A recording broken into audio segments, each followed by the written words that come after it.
I was walking one time and I felt this tingle go all the way up and down my leg, and I was so excited. Then after that, I really never felt it. But I'm up walking around, and I still do treatments on my bladder, but instead of every week, we've went to once a month.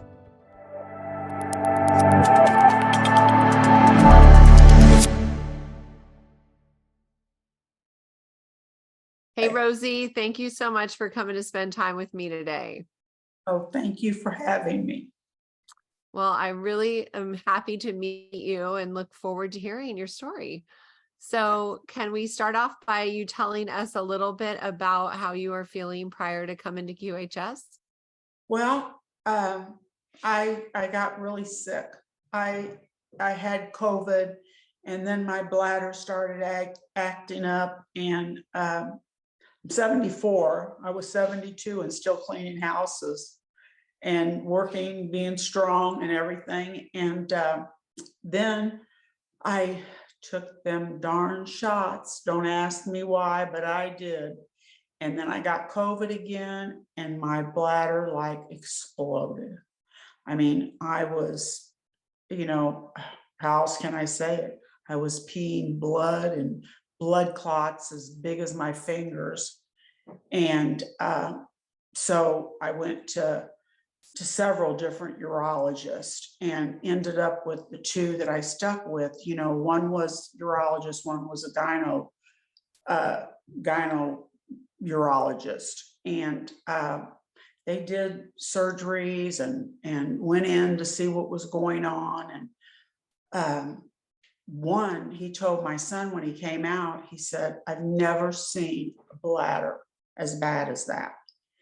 And then I had my hematologist, he talked, they were all three kind of working together. And they said that they thought, "I've got so much going on, Tracy. I mean, I have so many autoimmune disorders. I've got fibromyalgia, lupus, rheumatoid arthritis." They keep saying that it is my autoimmune disorder attacking my bladder. I don't believe it. They're not going to say. So finally, the two urologists I was with sent me to KU Medical Center, which is, it's a big medical center here. It's school and everything. I guess just kind of like Mayo Clinic, but only it's KU Medical Center. And I thought I was going to lose my bladder. They were going to take my bladder. And he said, no, he says, we're just going to, we're going to try to work through this. They said that I had interstitial cystitis, but it was really bad.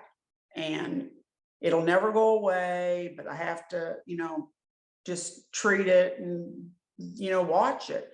I was in so much pain. I sat in a chair for a year. I didn't drive for 1 year. Oh, wow. If I would move, it would hurt the bladder. I would suffer with that.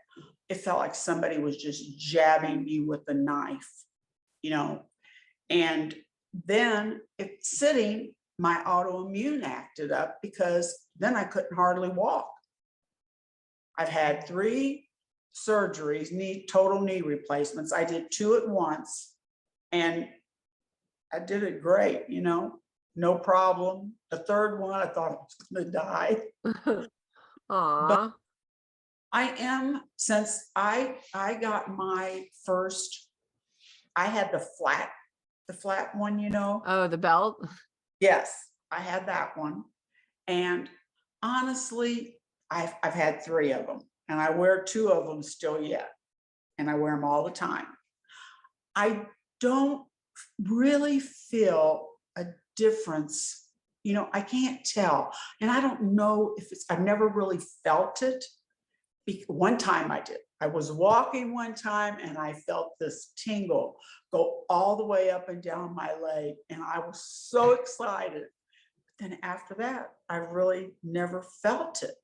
But I'm up walking around, and I still do treatments on my bladder, but instead of every week, we've went to once a month.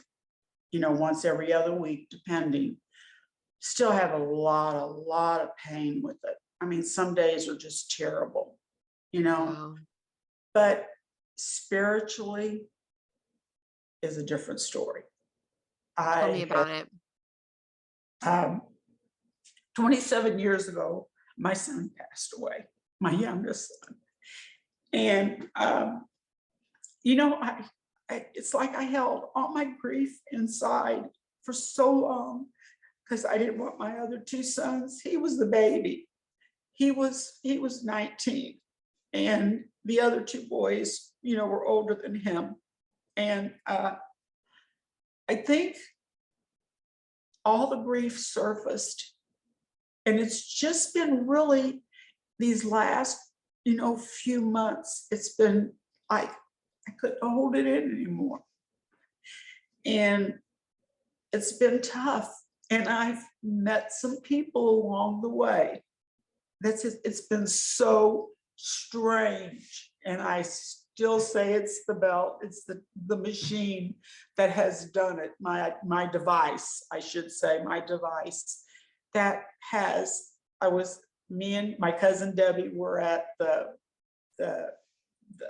flower, shop, the big flower place we have here. And I was sitting on the cart, waiting for her to park. And this young kid came out, and he said, "Hi, how are you?" And I said, "I'm fine. How about you?" And he says, "Why don't you get out of this hot sun?" I says, "Oh, it feels good." I says, "I'm fine." And he said, "I see you're riding the cart, so you must have something going on." And I said, "Yeah, I've been sick." And he said, "Can I pray with you?" And I said, "Absolutely." And he Aw. took my hand, and he said the most beautiful words that it just went through me like, oh my God, you know? And he said, "I'll always remember you, Rosie." And I said, "Thank you so much." And it just, I told Debbie came, she goes, "What's the matter?" I says, "Debbie, you're not gonna believe what just happened." I said, "I can't even explain it. It was just something." And I think about him all the time. Huh. I mean, and then one night, it was like 9:30, and I had just started driving again. And I don't know what I wanted, but I went to the store. I don't even remember why. And this lady was there, and we were talking about Philadelphia cream cheese and how much it was. And she said, "I never come to the store at this time." And I said, "I don't either." And I said, and she says, "You seem to be struggling a little." And I said, "I am, but I'm okay." And she said, we started talking. And again, she says, "Can I say a prayer with you?" And I said, "Absolutely." She took my hand, and she told me, she said, "Remember one thing." She says, "God is knocking on your door, and let him in, because this is a second chance for you." Wow. I thought, oh my God, I just couldn't, Tracy, I can't tell you how I felt. And the 27 years my son has been gone, I have never, ever questioned God. Never. I swear, everybody says I was never mad at him. I never was mad at my son. I just used to tell God every day, "Help me, one day at a time. I'll take it one day at a time." And God has never, ever, ever let me down. Never. Wow. That's faith, my dear. Yeah. Yeah.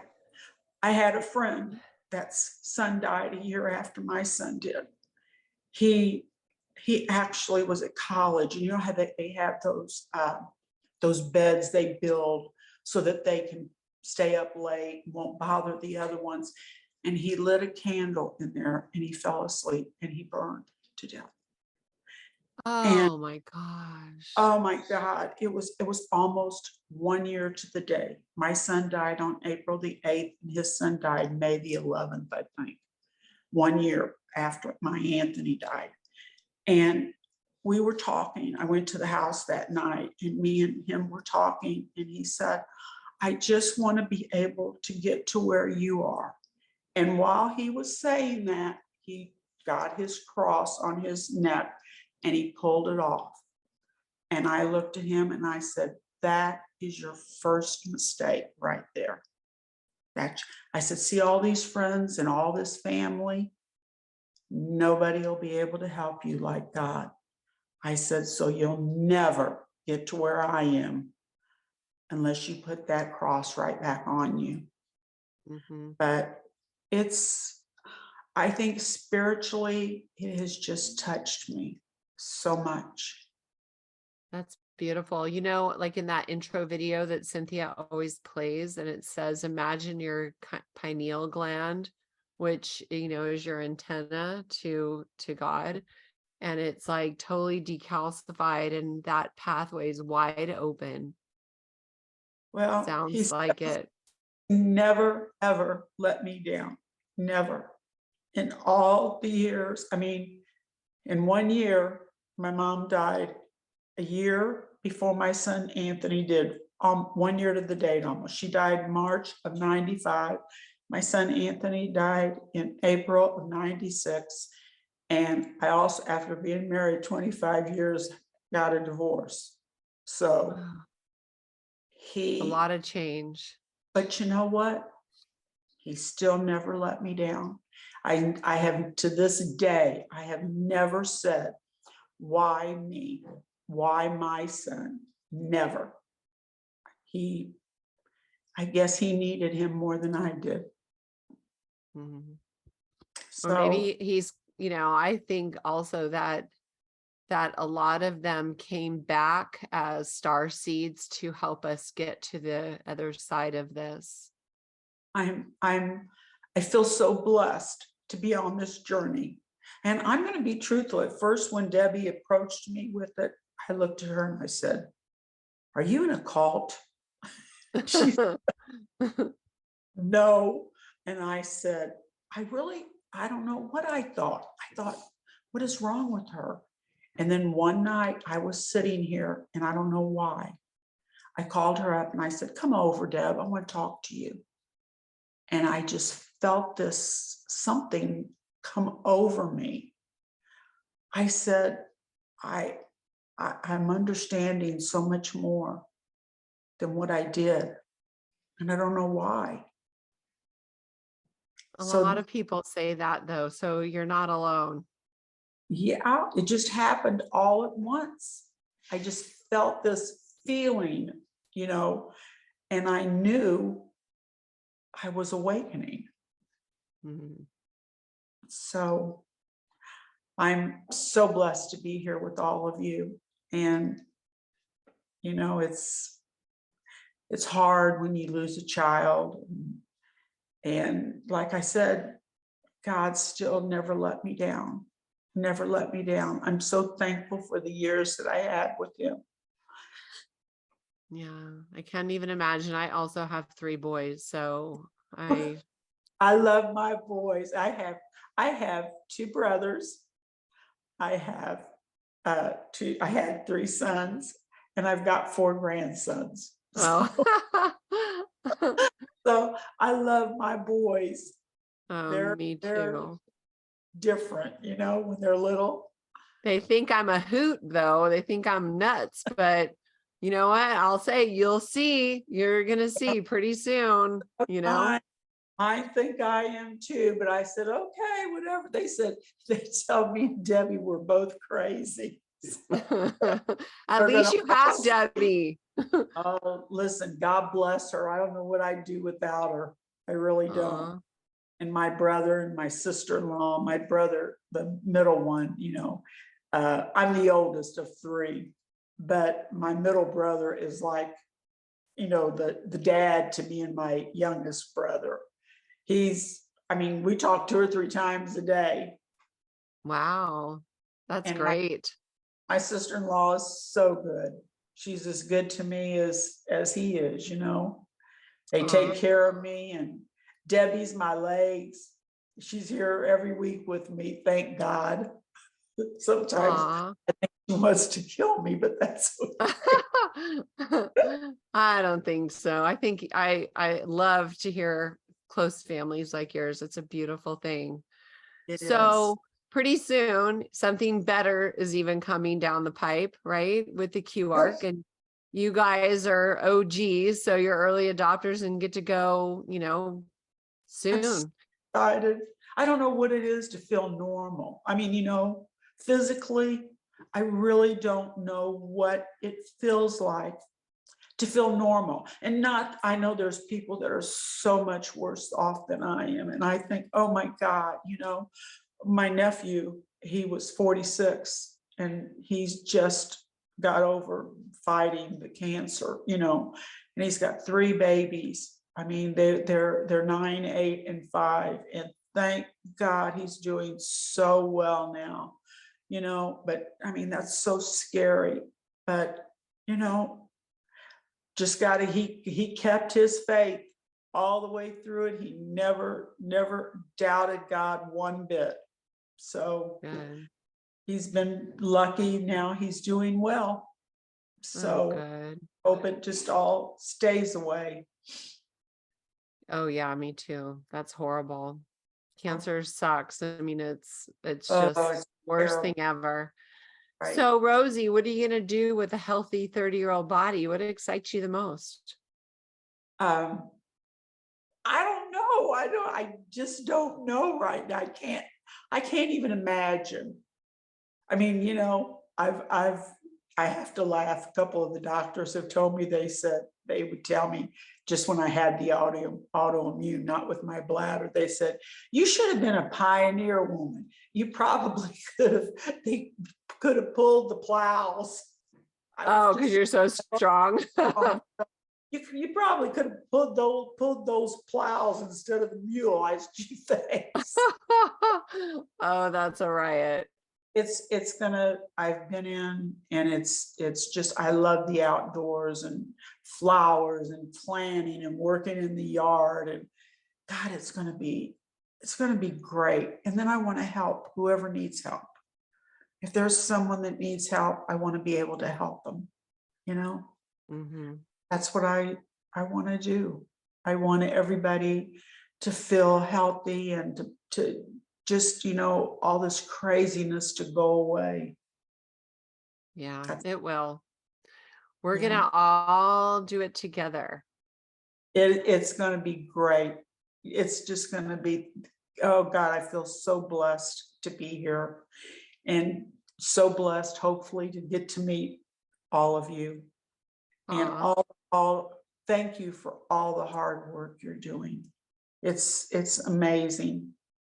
Well, thank you for saying that. It's super easy. It's a pleasure because I get to hear good news every day. Oh, that has to feel good. But still, yet from our point of view, it just is unbelievable, the hard work that you all are doing. Well, thank you for saying that.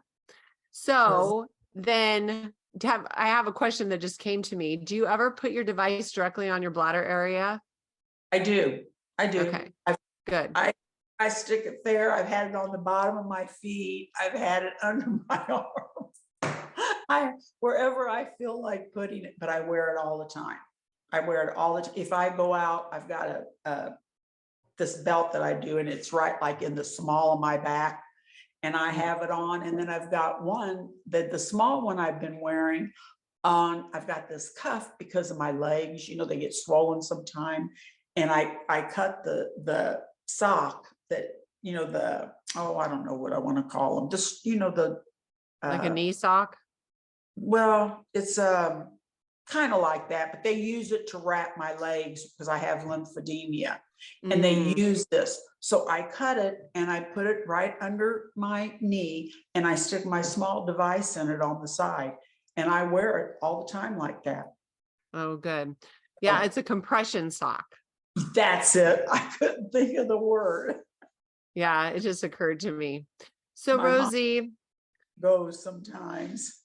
Oh, you're amazing. Are you kidding? You're right on it. So Thank you. awesome. So would you also come back and do a part 2 post QARC? Absolutely, I will. Cool. Oh, So what would you like to say in closing, beautiful one? thank you all so much. Thank you so much. I'm so glad that I am awoke and that I know what's going on.